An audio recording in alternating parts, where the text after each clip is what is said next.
breaking news coming in. We're getting to hear that the Election Commission has now directed the Central Board of Direct Taxes to verify any mismatch, if any, in the affidavit details that has been submitted by BJP's candidate for Thiruvananthapuram, Rajiv Chandrasekhar.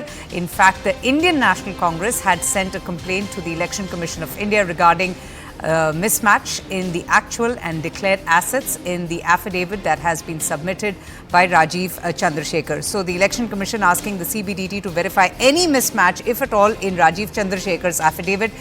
Neeraj Kumar joins us for more on this. Neeraj, so just tell us, what exactly has the Congress party said? क्या discrepancies उनको मिली है ऐसे that they went to the Election Commission to file their complaint?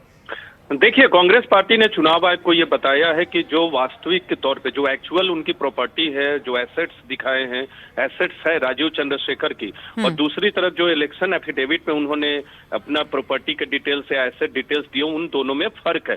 जाहिर सी बात है, कांग्रेस ने इस पूरे मामले को लेकर चुनाव आयोग के सामने एविडेंस भी दिया है, एक्चुअल और जो इलेक्शन एफिडेविट का फर्क है, और उसी आधार पे चुनाव आयोग ने नियमों के तहत सीबीडीटी को यह निर्देश दिया है कि आप इसकी जांच करें। देखिए, अगर इस पूरे मामले में सच्चाई आती है तो आरपी एक्ट के तहत कार्रवाई की जा सकती है राजीव चंद्रशेखर पे, चुनाव जीतने के बाद भी या चुनाव के दौरान भी। तो ये देखना होगा कि पहले सीबीडीटी की रिपोर्ट क्या आती है चुनाव आयोग को, क्योंकि चुनाव आयोग ने अगर निर्देश दिया है तो सीबीडीटी अपनी रिपोर्ट भी चुनाव आयोग को ही भेजेगा।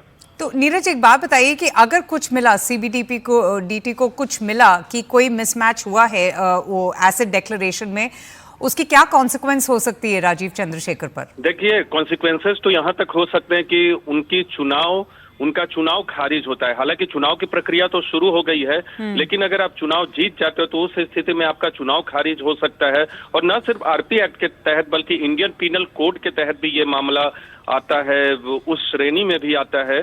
तो एक बार अगर सीबीडीटी की रिपोर्ट आती है और उसके आधार पर कुछ गलत जानकारी दी गई पाई गई होती है तो उसके कॉन्सिक्वेंसेस चुनाव खारिज होने तक हो सकते हैं। और ये जो मिसमैच का जो आरोप लगाया है इंडियन नेशनल कांग्रेस ने अपने कंप्लेंट में इलेक्शन कमीशन को, ये किस चीज को लेकर है? उनकी प्रॉपर्टीज पर या उनके इनकम टैक्स पर? देखिए, चुनाव आयोग को हमेशा जब आप फाइल करते हैं एफिडेविट तो आपको बताना होता है कि आपके प्रॉपर्टी और एसेट्स क्या हैं। तो राजीव चंद्रशेखर ने अपने तिरुवनंतपुरम में जब चुनावी हलफनामा यानी इलेक्शन एफिडेविट भरा था तो उसमें अपना डिटेल्स दिया था।